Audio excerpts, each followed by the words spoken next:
Ce qui fait que je vous propose que de une, je commence par donc faire un petit bilan de l'année, que ce soit au niveau professionnel, et je vais aussi vous parler un peu de certains aspects personnels. Et ensuite, je vais vous proposer un exercice de manifestation, donc comment mettre des intentions pour cette année qui ne vont pas être des résolutions entre guillemets. C'est pas un terme qui me parle.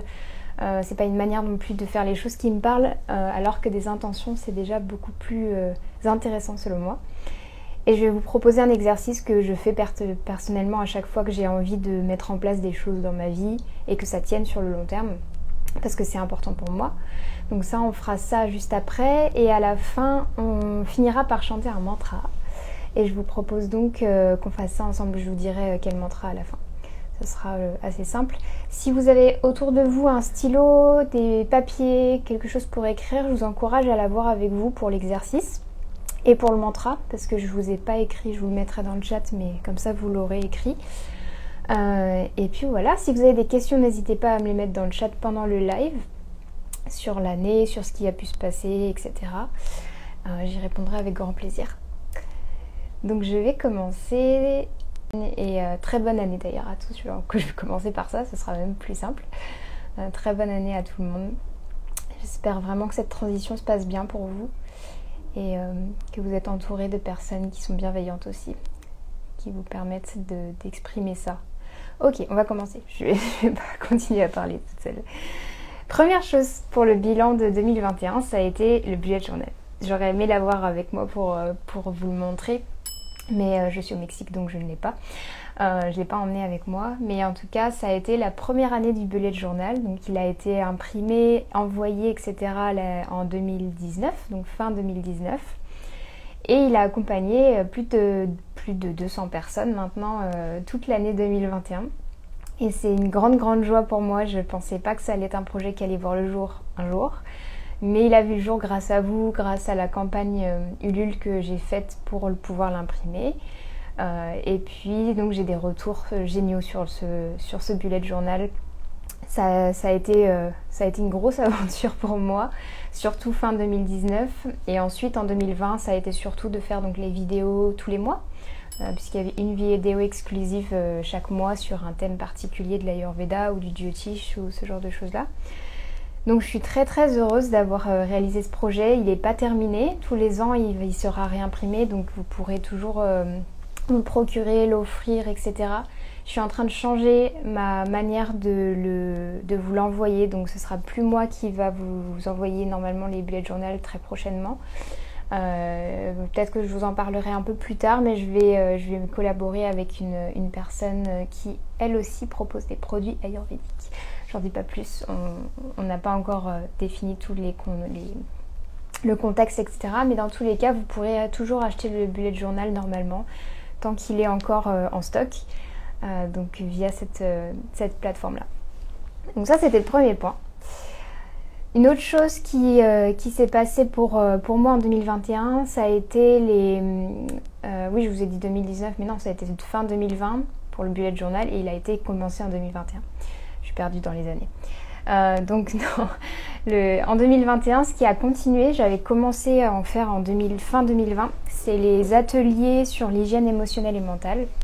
Donc c'est des ateliers de 2 heures que j'ai proposés gratuitement suite à la situation politique actuelle et sanitaire. Je ne savais pas comment apporter moi quelque chose dans la situation sans que ce soit un excès d'informations, un excès de choses à digérer mentalement, parce que je pense qu'on a déjà tous assez, on entend assez de choses comme ça, et je me suis dit que j'avais envie d'ouvrir un cercle de parole, un cercle où les gens puissent s'exprimer pleinement sur ce qu'ils ressentent et qu'on essaye de décrypter les choses ensemble et qu'on reçoive des conseils ayurvédiques suite à ces émotions.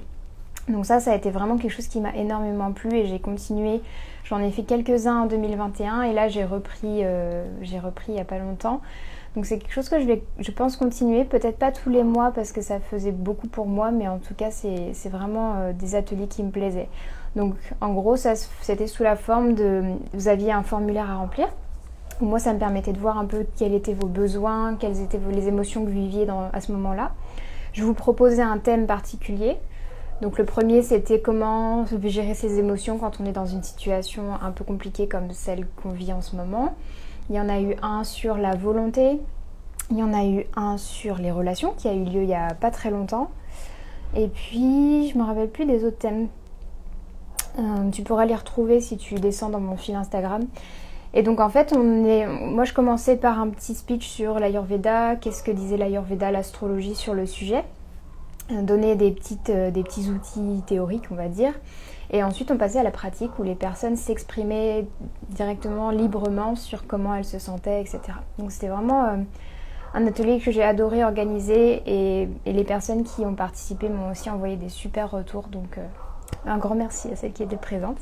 Je dis celles parce que j'ai eu que des femmes jusqu'à présent. Une autre chose que j'ai beaucoup aimé faire en 2021 et j'aimerais le faire plus, donc c'est pour ça qu'aujourd'hui on va le faire aussi, c'est chanter des mantras avec vous. J'adore chanter des mantras, je le fais tous les jours. Et je vous ai proposé un live où on a chanté ensemble. Et après j'ai aussi chanté par-ci par-là, mais c'est vrai que c'est quelque chose que j'aime beaucoup faire parce que je crois aussi à la puissance du groupe pour renforcer l'effet du mantra. Donc c'est pour ça que ça me parle vraiment beaucoup de vous le proposer plus souvent. Même en format mini live où on se retrouve juste pour 5-10 minutes pour chanter ensemble. C'est quelque chose qui me plairait beaucoup. N'hésitez pas à me dire d'ailleurs si c'est quelque chose qui vous plairait aussi, si vous aimez chanter des mantras. Une autre chose qui s'est passée pour moi en 2021, c'est de participer au sommet de l'Ayurveda français. Donc c'était le tout premier sommet français sur l'Ayurveda et c'était organisé par le podcast Ayurveda. Si ça vous intéresse, je vous laisserai aller regarder leur compte Instagram. Et elles ont organisé, Nat et Lorraine, elles ont organisé un super sommet avec, je me souviens plus combien de personnes il y avait, je crois qu'il y avait 21 intervenants, si ce n'est plus. Et donc ma conférence était sur la dinacharya, la routine ayurvédique. Et ça m'a beaucoup plu de participer à ce sommet. Suite à ça, pour ce sommet, dans l'honneur de ce sommet, entre guillemets, j'ai créé un e-book sur la dinacharya. Donc pour vraiment aller en profondeur sur les différents points de la routine ayurvédique, comment se l'approprier, comment l'adapter à sa propre constitution, etc. Donc ça a été vraiment quelque chose que j'ai aimé profondément faire et vous pouvez toujours retrouver l'e-book sur mon site internet. D'autres choses qui se sont passées en 2021, il y a eu beaucoup de malas à créer. J'ai pas tout compté, mais je crois que j'étais à plus de 50 malas créés et c'était un bonheur, vraiment c'est un bonheur, j'adore ça me manque. J'ai le mien d'ailleurs qui est juste derrière. Et en fait, je voulais aussi en profiter pour vous dire qu'actuellement, vu que je suis au Mexique, j'ai arrêté la création des malas pour des raisons évidentes qui sont que les envois, etc. c'est compliqué. Mais il est possible, fort probable, je vous tiendrai au courant, mais il est fort probable que la création recommence au printemps. Donc si jamais vous êtes intéressé par un mala, n'hésitez pas à me prévenir maintenant et je prends vos commandes en avance. Comme ça, une fois que moi je recommence à créer les malas, je peux commencer directement. Donc si c'est quelque chose qui vous intéresse, vous pouvez me contacter. Donc voilà, il y a eu beaucoup de créations de malas, des malas très particuliers. Il y a eu un mala de grossesse que j'ai créé pour l'une d'entre vous. D'ailleurs, je crois que tu es apparue dans le chat. Donc oui, ça m'a fait beaucoup de bien de faire ces créations pour vous. C'est un objet que je trouve tellement symbolique et tellement plein d'énergie, puisque c'est le but. Et créer ça de manière personnalisée, c'est vraiment quelque chose qui me parle énormément. Et dernière chose par rapport aux malas, c'est que je suis en train de vous préparer une surprise qui ira avec les malas quand vous commanderez des malas. Donc je vous en dis pas plus. Ensuite, d'autres choses que j'ai fait en 2021, c'était des podcasts, des lives Instagram, notamment avec Rita de Ailleurs Nature, avec le podcast Hygiène de vie. Il y aura très bientôt un podcast avec le podcast l'Ayurveda une nouvelle fois. Ce sera la deuxième fois que je vais participer à ce podcast. J'aime beaucoup ce format, j'aime beaucoup les discussions comme ça avec d'autres personnes sous format live ou podcast. Donc ça m'a vraiment beaucoup plu. D'autres choses qui se sont passées... Oui, un gros point quand même que j'ai pas cité encore. Le lancement du tuteur astro. Donc le tuteur astro, c'est un tutorat en astrologie que j'ai commencé tout début 2020 avec un premier groupe. Littéralement, on a commencé en janvier, donc ça fait vraiment un an tout pile qu'on a commencé. Et après, suite à des demandes qui se sont multipliées pour d'autres personnes qu'elles puissent rejoindre ce groupe, j'ai décidé carrément de le mettre sur la plateforme que j'ai créée en ligne sur Teachable. Et donc maintenant c'est un cours que vous pouvez prendre n'importe quand et que vous pouvez rejoindre n'importe quand. Et on a des sessions live, on a des sessions, les cours sont préenregistrés, donc vous pouvez les regarder à votre rythme. Je suis très heureuse d'avoir lancé ce projet et ça va continuer puisqu'il ne ferme pas, donc il sera toujours ouvert en 2022. Donc si jamais tu veux nous rejoindre, je t'invite à aller voir sur mon site et dans ma bio il y a un lien et tu peux aller voir sur le tutorat. Une autre chose sur le plan professionnel qui s'est passé pour moi, je vous en ai pas beaucoup parlé parce que j'attendais d'avoir d'autres précisions. Je travaille depuis très peu, en réalité ils m'ont contacté l'été dernier, mais le temps que ça se mette en place, ça a pris quelques mois. Je travaille avec une école de naturopathie en ligne qui s'appelle Vitali Formation. Et ils m'ont contacté, m'ont demandé de créer un module sur l'Ayurveda pour initier les personnes qui seront futures naturopathes à cette modalité-là. Donc ça n'a pas un but de certification en Ayurveda, mais vraiment de découverte de l'Ayurveda, on va dire. Je vous en avais pas beaucoup parlé parce que j'attendais de savoir si le module pourrait être ouvert à tous, notamment à vous, qui ne font pas forcément la formation en naturopathie. Pour l'instant, c'est pas le cas, mais ce sera très probablement le cas par la suite. Donc bon, je vous tiendrai au courant de toute manière, mais c'est un projet qui me plaît énormément. J'aime énormément partager le savoir, la connaissance, donc c'est toujours des choses qui me plaisent. Et puis travailler en équipe, c'est un peu différent que moi travailler seule à créer des choses toute seule. Donc voilà, je suis très heureuse de travailler avec eux. Je crois que c'est les plus importants points au niveau professionnel. Si, on a passé les 1000 abonnés sur YouTube, donc ça a été un autre point qui m'a beaucoup touchée. Et après, sur le plan privé, donc j'ai effectué une retraite de 5 jours dans une abbaye. C'était vraiment une expérience très chouette pour moi, j'en avais vraiment besoin à ce moment-là. Je commençais à un peu tourner en rond dans mon appartement et j'habitais en ville, donc c'était compliqué pour moi de ne pas être au contact de la nature plus souvent. Donc j'ai pris 5 jours pour faire une retraite dans une abbaye en plein milieu de la nature, au calme, où ça a été très très ressourçant et en même temps très dynamisant. Parce que j'avais très envie de recommencer à partager, à créer, à travailler en fait, en sortant de ces 5 jours. Donc ça a été très intéressant pour moi d'observer ça. Et si jamais c'est une expérience qui t'intéresse et que tu veux en savoir plus, j'ai fait 2 vidéos. Donc j'ai filmé en fait sous forme de vlog ma retraite. Donc tu peux les retrouver sur ma chaîne YouTube. Et il y a plusieurs personnes qui m'ont dit suite à ça que ça les avait inspirées à peut-être faire la même chose ou en tout cas prendre plus de temps loin des réseaux sociaux, etc. Parce que j'avais décidé carrément de ne pas, de ne pas utiliser mon téléphone ou le moins possible, à part pour filmer. Donc j'avais pas d'internet là-bas de toute manière. Et à part faire un peu de montage vidéo parce qu'il fallait pour le bullet journal justement, j'ai quasiment pas travaillé, donc j'ai lu. Je me suis promenée, j'ai chanté, j'ai mangé dans le silence, enfin des choses que j'ai pas forcément l'habitude de faire et qui m'ont vraiment fait du bien. Donc si jamais c'est un sujet qui te parle ou qui t'appelle, n'hésite pas à aller voir la vidéo en question sur ma chaîne YouTube. Une autre chose assez importante, vu que ça me concerne actuellement, c'est que je suis allée au Mexique. Donc je suis partie en août dernier et j'avais prévu d'y rester que 2 semaines et au final j'y suis toujours. C'est un pays qui... Je m'attendais pas du tout à l'apprécier autant. Je peux pas aller dans le détail dans pourquoi je suis au Mexique exactement et pourquoi je suis décidée de rester parce que c'est une partie de ma vie privée que j'ai pas particulièrement envie de partager pour l'instant.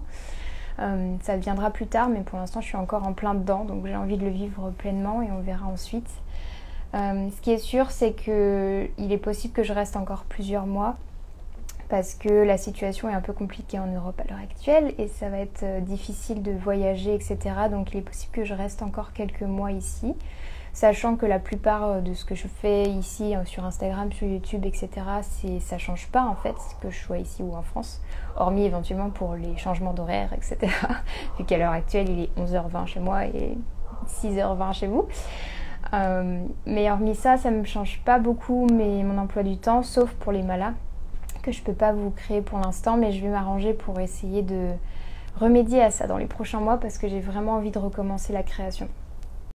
Donc ce qui va aussi avec le fait d'être au Mexique, c'est que j'ai fait ma première vraie retraite de yoga. C'était dans une forme de resort assez luxueux. C'était pas vraiment... C'est pas vraiment une retraite selon moi, c'était plus des vacances de yoga.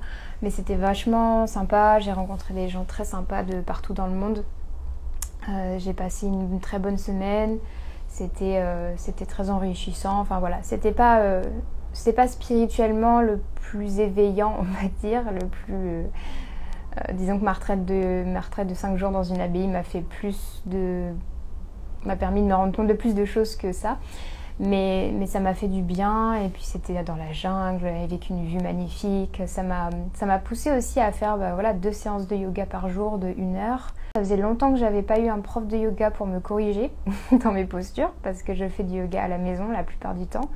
Et là, avoir quelqu'un pour m'ajuster, pour régler un petit peu la posture, c'était vraiment très agréable. Donc voilà pour la retraite de yoga, que tu peux aussi retrouver donc sur YouTube, parce que j'ai aussi filmé ce moment-là. Je trouvais que c'était intéressant de vous le partager. Donc tu peux aussi retrouver ça sur YouTube. Cette année, ce que j'ai intégré un peu plus aussi, c'était beaucoup plus de thérapie par le corps, on va dire. C'est vrai que j'ai tendance à être très mentale. J'ai beaucoup tendance à réfléchir à à faire, pas faire, etc. C'est pour ça que je fais de l'Ayurveda, je conseille sur l'hygiène de vie, etc. Mais c'est vrai que je passe de plus en plus par le corps, et j'encourage mes patients, clients à faire de même. Donc ça, c'est passé par de la danse, c'est passé par beaucoup de respiration, beaucoup de mouvements intuitifs.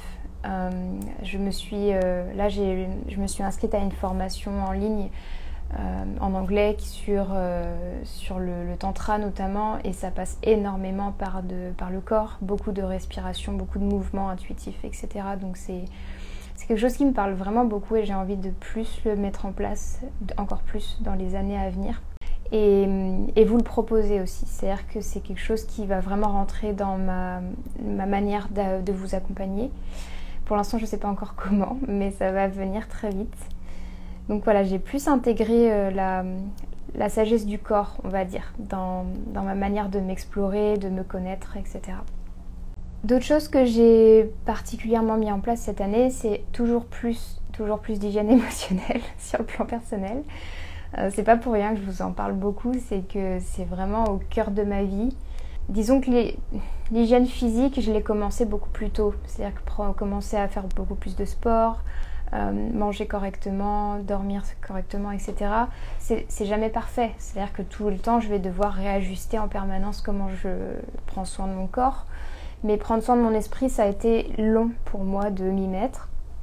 Et surtout, j'avais pas les outils jusqu'à ce que je fasse l'Ayurveda et ce que je découvre d'autres choses comme l'astrologie, la philosophie, etc. Et maintenant que j'ai tous ces outils-là, j'ai la capacité de vraiment m'accompagner profondément et durablement au niveau émotionnel. Alors, qu'entends-tu par hygiène émotionnelle? Très bonne question. C'est vrai que j'ai tendance à le dire et pas à redéfinir les mots. Tout comme on va se laver les dents tous les jours pour se nettoyer la bouche, eh bien on va avoir une hygiène au niveau de ses émotions tous les jours. C'est-à-dire que tous les jours on va faire en sorte de se donner ce dont on a besoin à ce moment-là, faire en sorte de ne pas exploser au moment des fêtes par exemple parce que quelqu'un a dit une chose qui nous a perturbés, on va dire. C'est vraiment pour moi se rendre compte que tous les jours il y a des choses à faire pour aller bien au niveau émotionnel. Et je vais peut-être pas aller trop profondément dans le sujet parce que c'est quelque chose que je vais vous partager encore plus dans les prochains mois, et il y a un gros projet qui me tarde de vous partager, mais je suis encore dans l'élaboration de quelle forme il va prendre, etc. Mais dans tous les cas, c'est vrai que avant, j'avais peur, par exemple, quand j'allais me retrouver dans une certaine situation, de comment j'allais me sentir. Est-ce que je vais être ouverte aux autres personnes? Est-ce que je vais pas être en mode j'ai envie d'être toute seule, j'ai envie de parler à personne? Est-ce que je vais pas être fatiguée? Est-ce que je vais pas être stressée? Et c'est vraiment ne pas comprendre comment j'allais me sentir et ne pas savoir gérer mes émotions, c'était vraiment une source de stress. Et au final, je me suis rendu compte que je pouvais préparer ça. Je pouvais me préparer à une situation. Si j'étais stressée dans certaines situations, c'était pas pour rien. C'est que j'avais des blessures à soigner sur ce sujet-là, par exemple. Dans mes interactions dans mes relations de tout genre, ça a été aussi une grande aide pour moi de me rendre compte de ça. De passer aussi par le corps. L'hygiène émotionnelle, c'est pas juste dans la tête, hein, c'est dans le cœur, parce qu'au final c'est dans le cœur. Ça passe par des pratiques physiques, ça passe par le chant de mantra, ça passe par la régularité dans sa vie, donc avoir une routine, ça fait partie de l'hygiène émotionnelle. Pour te donner des exemples assez concrets, Émilie, l'hygiène émotionnelle pour moi, ça va passer par faire une liste de tout ce qui nous fait du bien et se le donner très régulièrement. Checker ses émotions par exemple dans la journée. Moi ce que j'aime beaucoup faire, c'est souvent quand je commence en milieu de journée ou en fin de journée, je sens que je suis un peu morose ou que je suis un peu trop sérieuse ou un petit peu trop concentrée sur ce que je fais, et ben j'essaie de prendre de la distance et de redilater un petit peu tout ça.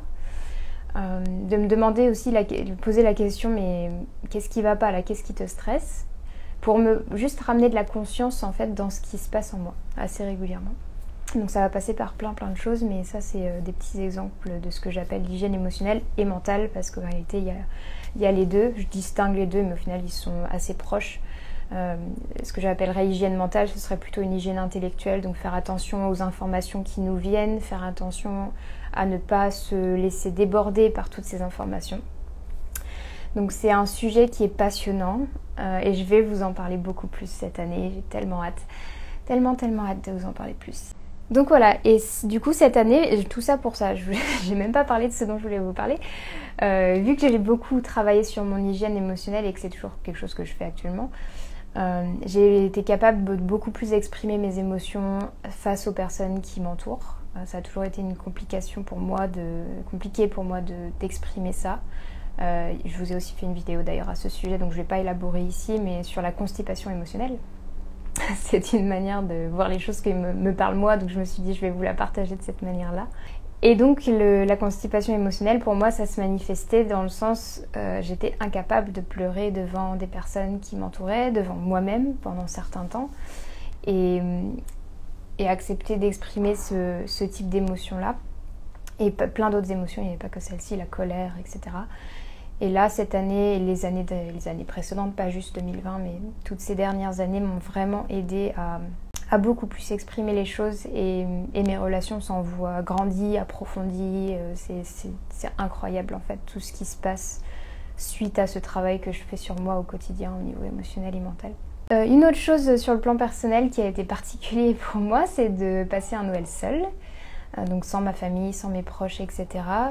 Pareil, c'était pas prévu, mais les choses ont fait que j'ai pas pu être entourée des personnes que je voulais pour Noël. Et en fait, sur le coup, je vais pas vous mentir, ça a été dur. J'ai eu le 24 un moment de relâchage émotionnel justement que j'ai accompagné parce que je savais que j'en avais besoin. Donc j'ai vraiment lâché beaucoup de choses, et une fois que ça s'était sorti, en fait, j'ai passé un très bon moment seule. Je m'étais même dit, bah écoute, quitte à passer Noël seul, autant le passer le meilleur Noël que tu peux. Et je me suis vraiment donné exactement ce dont j'avais besoin. Je me suis fait un resto toute seule avec un plat spécial Noël, parce que les restaurants ici au Mexique, en tout cas dans la ville où je suis, ils proposaient tous un menu de fête, et je me suis offert ça. J'ai passé un petit peu de temps avec les gens avec qui je vis dans la maison là où je suis. Donc j'étais seule dans le sens où j'avais personne que je connaissais vraiment profondément, mais en fait j'ai passé un très bon moment, et ça m'a fait me rendre compte de plein de choses, cette expérience qui paraît anodine, mais en fait qui m'a aidé vraiment à avoir accès à certains conditionnements que j'avais, ou certaines croyances, certaines peurs aussi, parce que c'était pas le premier Noël que je passais seule. C'était passé aussi il y a 2 ans où j'avais pas pu être avec ma famille ou avec mes proches en général, et je l'avais pas bien vécu du tout à ce moment-là, alors que là cette année ça a été totalement différent pour le coup. Encore une autre expérience très particulière qui m'a aidée à grandir et à me rendre compte de plein de choses. Et une dernière chose dont je voulais vous parler ici, je vous en avais parlé dans une vidéo sur la vie parfaite. Donc le fait que j'avais une vie imparfaite. Parce que souvent on a tendance déjà à mettre les thérapeutes sur un piédestal, dans le sens on ne sait pas trop ce qui se passe derrière Instagram et YouTube. Donc je te donnais des exemples de choses que je ne fais pas parfaitement alors que je devrais les faire selon l'Ayurveda. Et aussi je te mettais l'accent sur le fait qu'en Ayurveda il n'y a pas de perfection en fait, ça n'existe pas, ça n'a aucun sens d'ailleurs. Ce qui compte, c'est le chemin qu'on va faire et de faire en sorte de s'améliorer au jour le jour. Dans cette vidéo, je t'expliquais notamment que j'avais fait le choix d'être végétarienne pendant pas mal d'années maintenant, alors que c'était pas du tout en accord avec ma constitution de naissance. Il faut savoir que quand on a du pitta notamment et du vata, ce qui est mon cas, c'est pas du tout conseillé par l'Ayurveda. Et d'ailleurs, en consultation, je vous l'ai dit dans la vidéo, mais je ne conseille pas aux gens d'être végétariens. Il y a un peu cette croyance-là parfois avec l'Ayurveda où on se dit l'Ayurveda est végétarienne, c'est pas le cas du tout. Donc même en consultation, je fais attention à la constitution de la personne et à ses besoins. Mais j'avais choisi personnellement d'être végétarienne avant de commencer l'Ayurveda. C'est un choix qui me convenait encore très très bien et je me sentais très bien comme ça. Au niveau spirituel, ça m'a beaucoup apporté, ça m'a vraiment fait me rendre compte de beaucoup de choses. Au niveau émotionnel aussi, ça m'a beaucoup apporté. Mais là, en fait, depuis quelques mois, j'ai remarqué que ça devenait compliqué pour moi de maintenir une santé vraiment équilibrée. Faut savoir que ça fait 6 ans que j'étais végétarienne. Et donc, j'ai recommencé à manger un petit peu de viande et de poisson. Donc en très petite quantité pour commencer. Mais ça devenait vraiment nécessaire. Je pense que peut-être je vous ferai une vidéo là-dessus, sur ce sujet en particulier. Si c'est un sujet qui vous intéresse, peut-être vous pouvez me dire. C'était difficile dans le sens où c'était une chose qui était actée pour moi, où c'était facile. J'avais décidé d'être végétarienne et je le vivais très bien en fait jusqu'à présent. Et en même temps, je vous dis ça, mais je savais pertinemment que ça allait pas être pour toujours. Je savais que si j'en avais le besoin au niveau physique ou psychologique ou quoi que ce soit, j'allais en remanger parce que ma priorité c'est ma santé. Donc il y a la cause animale qui était bien présente et c'est ce qui m'a fait, arrêter tout produit, en tout cas toute chair animale complètement. Mais moi, ma première raison de la manière dont je me nourris, etc., c'est pour ma santé. Donc si ma santé ne convient plus, si mon alimentation ne convient plus à mes besoins, je dois la changer. Donc là, ça a été le cas et j'ai recommencé à manger des produits animaux de type viande et poisson. Donc voilà, n'hésitez pas si c'est un sujet qui vous intéresse à me le dire et je vous ferai une vidéo un peu plus poussée sur le sujet. J'en ai fini pour ma liste de points pour 2021 et je vous propose qu'on passe à l'exercice de manifestation du coup. Donc si vous avez une feuille et un crayon, je vous invite à les prendre et à noter les questions que je vais vous donner et vous pourrez faire l'exercice un peu plus tard pour avoir vraiment le temps de le faire profondément. Donc c'est des questions que je me suis moi-même posées, j'ai fait l'exercice avant pour le tester parce que c'est quelque chose que je faisais déjà de base en fait. La première question que vous pouvez noter c'est qu'est-ce que je veux vivre, ressentir ou attirer en 2022 ? Donc c'est pas vraiment des résolutions dans le sens il faut que je fasse ci, ça, ça et ça. Ça va être qu'est-ce que vous voulez attirer, qu'est-ce que vous voulez vivre cette année en plus. Est-ce que ça va être des relations plus apaisées, est-ce que ça va être moins de stress dans votre quotidien, est-ce que ça va être des voyages quand ce sera possible, est-ce que ça va être d'être plus dynamique, d'avoir une activité physique, est-ce que ce sera de changer votre alimentation pour qu'elle vous corresponde pleinement. Vraiment, qu'est-ce que vous voulez attirer en fait en 2022 ? Qu'est-ce que vous voulez vivre vraiment ? Et n'hésitez pas à à demander des choses que vous voulez vraiment, même si selon vous c'est inatteignable. On s'en fiche, c'est pas à vous de décider si vous pouvez l'atteindre ou pas. Ce qui compte c'est que vous ayez le désir vraiment de vivre ça en 2022. Donc ça va être la première question. Donc vous pouvez choisir, moi j'ai pris 3 points principaux, mais vous pouvez en mettre plus si ça vous parle, même moins. Vous mettez vraiment le nombre qui vous convient vous.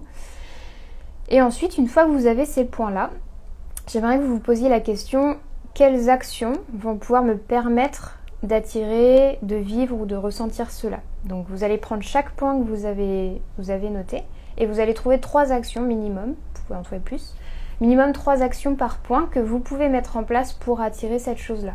Donc je reprends l'exemple d'avant sur le stress. Une première action que vous pourrez faire, c'est je vais faire cette chose qui me fait du bien tous les jours. Donc le yoga par exemple, ou la relaxation, ou lire un livre, ou prendre le temps d'écouter certaines musiques. Une action très simple que vous pouvez faire très facilement. Ensuite, une autre action qui peut vous demander un petit peu plus d'effort, par exemple, je vais me faire accompagner par un thérapeute, ou je vais faire ce programme qui va m'aider à m'apaiser, ou je vais prendre une consultation en astrologie pour mieux me connaître. Bref, quelque chose qui va vous aider à vous accompagner. Et un troisième point, ça pourrait être, par exemple, qu'est-ce qu'on va donner comme troisième point ? je vais tenir un journal, par exemple tous les jours je vais tenir un journal de mon niveau de stress que j'ai vécu, ce qui m'a apporté du bonheur, de la gratitude, etc.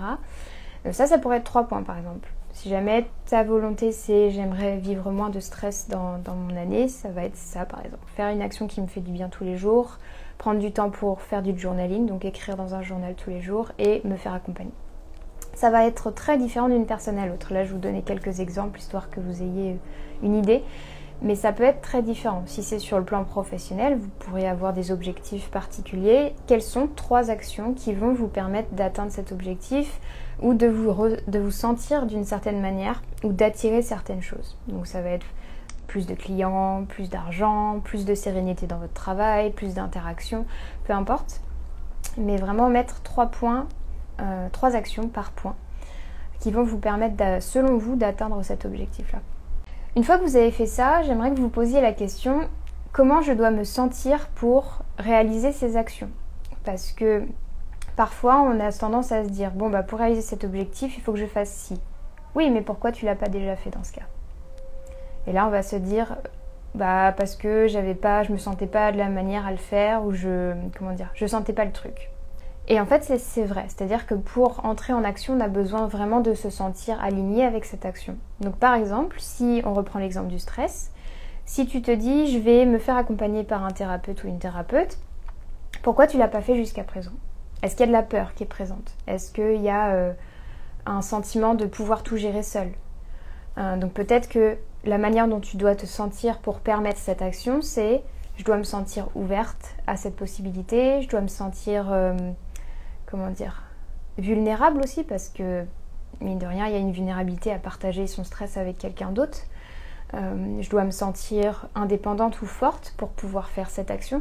Vraiment, trouve vraiment la sensation, l'émotion, le sentiment, comment tu vas te sentir dans ton corps, dans ton esprit, qui vont te permettre d'agir, qui vont te permettre d'entrer en action. Donc tu peux reprendre chaque action et tu trouves dans quel état tu as besoin de te sentir, ou tu penses que ça t'aiderait de te sentir pour réaliser cette action. Et en dernier, pour toujours aller un petit peu plus profond, quelles pratiques peuvent me permettre d'être dans cet état? Donc là, on a fait un petit peu on a fait un peu un jonglage où je t'ai dit, tu choisis ton objectif et tu choisis l'action qui va te permettre d'atteindre l'objectif. Oui, mais pour faire cette action, tu dois te sentir d'une certaine manière. Et pour te sentir d'une certaine manière, tu dois avoir une certaine pratique avant. C'est pour ça que l'Ayurveda recommande une routine ayurvédique quotidienne. J'arrête pas de le répéter, mais c'est ça en fait. C'est-à-dire que tu as besoin de te sentir d'une certaine manière pour entrer en action.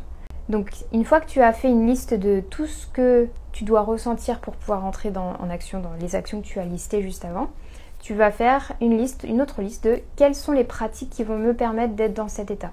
Donc si par exemple tu as dit que tu avais besoin de te sentir ouverte, d'accepter de montrer ta vulnérabilité, qu'est-ce qui t'aide à faire ça? Est-ce que c'est par exemple en parler avec des amis proches pour commencer avant d'aller voir un thérapeute? Est-ce que c'est justement faire du journaling? Est-ce que ça t'aide à te montrer plus vulnérable? Il y a plein de choses en fait qui sont possibles. Et si tu sais pas clair pour toi, si tu sais pas ce que tu peux faire pour te sentir d'une certaine manière, c'est là que ça peut être intéressant de demander de l'aide. Donc que ce soit par un thérapeute ou par des proches. De voir qu'est-ce qui sont les outils, clairement, parce que là c'est des outils. Quels sont les outils qui vont te permettre de te sentir d'une certaine manière et ensuite d'agir. Voilà, donc c'est tout pour cet exercice, je voulais le garder assez court. Je t'invite à le faire quand tu as le temps, si possible dans les prochains jours, parce qu'on est encore au début janvier. Tu pourras le faire n'importe quand aussi, il n'y a pas que cette période, mais c'est une période assez énergétiquement intéressante pour faire ce type d'exercice. Et n'hésite pas, si tu as des questions suite à ça, à me les poser soit en commentaire, soit par message. Et pour terminer ce live, je vous propose qu'on chante ensemble. Et je vous propose aujourd'hui qu'on chante le mantra à Ganesh, puisque Ganesh c'est une déité qui va permettre d'aller au-delà des obstacles que va nous présenter la vie. Et pas d'une manière forcée, pas d'une manière où on va pas s'écouter, mais d'une manière où on a la force en nous pour surmonter les obstacles de toute manière. Je sais pas si c'était très clair, mais c'est l'énergie de Ganesh. Il a aussi une énergie de jupitérienne, de dilatation, de joie, de confiance. C'est une déité que les étudiants en astrologie notamment, ils vont avoir tendance à prier, à honorer, parce qu'elle a aussi cette connaissance des Védas. Donc Ganesh, c'est le dieu éléphant. Je ne sais pas si vous connaissiez ce dieu-là. C'est le dieu qui a une tête d'éléphant. Donc je vous invite, d'ailleurs on va pas avoir besoin du mala, parce qu'on va faire moins de répétitions, on va pas en faire 108 aujourd'hui, ça va être un petit peu long. Et ce que je vous invite à faire, donc c'est, je vais commencer à chanter, je vais en chanter 12 je pense, et vous me rejoignez quand vous le sentez vous. Donc on va commencer, je vais compter avec mes doigts et vous pouvez me rejoindre quand ça vous parle. Je vous invite à vous asseoir avec votre dos bien droit, à apaiser votre esprit. Et comme le dirait une personne que j'aime beaucoup, qui chante des mantras, vous pouvez éteindre votre cerveau, vous n'en avez plus besoin maintenant, puisqu'on va chanter.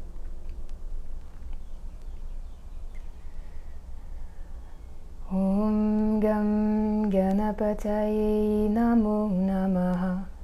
Om Gam Ganapataye Namo Namaha.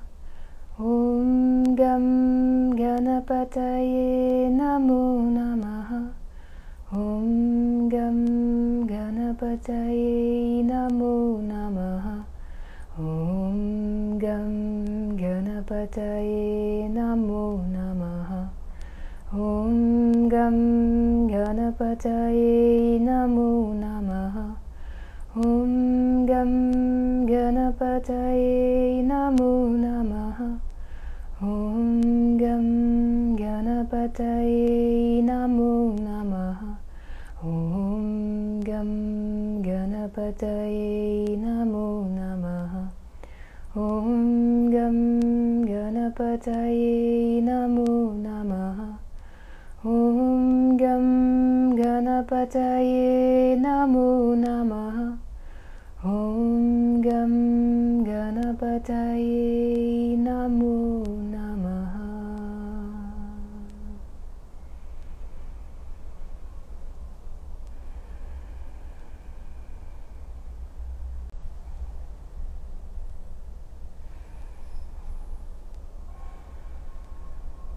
Merci à vous d'avoir été présent pour ce live pour commencer une année ensemble. Ça me fait très plaisir que vous fassiez partie de cette communauté. C'est vraiment une chance pour moi d'avoir des personnes comme vous qui m'entourent. C'est vraiment très nourrissant. J'aime beaucoup partager avec vous et j'espère vous revoir beaucoup plus sous ce format de live.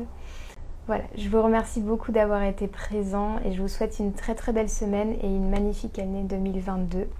Je vous envoie tout mon soutien, toutes les énergies et la chaleur que je peux.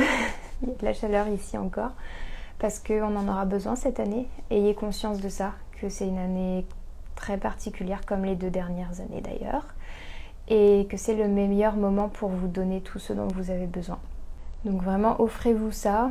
Gardez bien à l'esprit que, comme je le disais pour l'hygiène émotionnelle, parfois on a besoin de se donner un petit peu plus d'attention que d'habitude et en ce moment c'est le cas. Donc si tu ressens plus de stress, plus de constriction en toi, plus de manque de liberté, etc., n'hésite pas à te donner particulièrement ce dont tu as besoin. Et si tu as besoin de guidance pour ça, n'hésite pas à me contacter.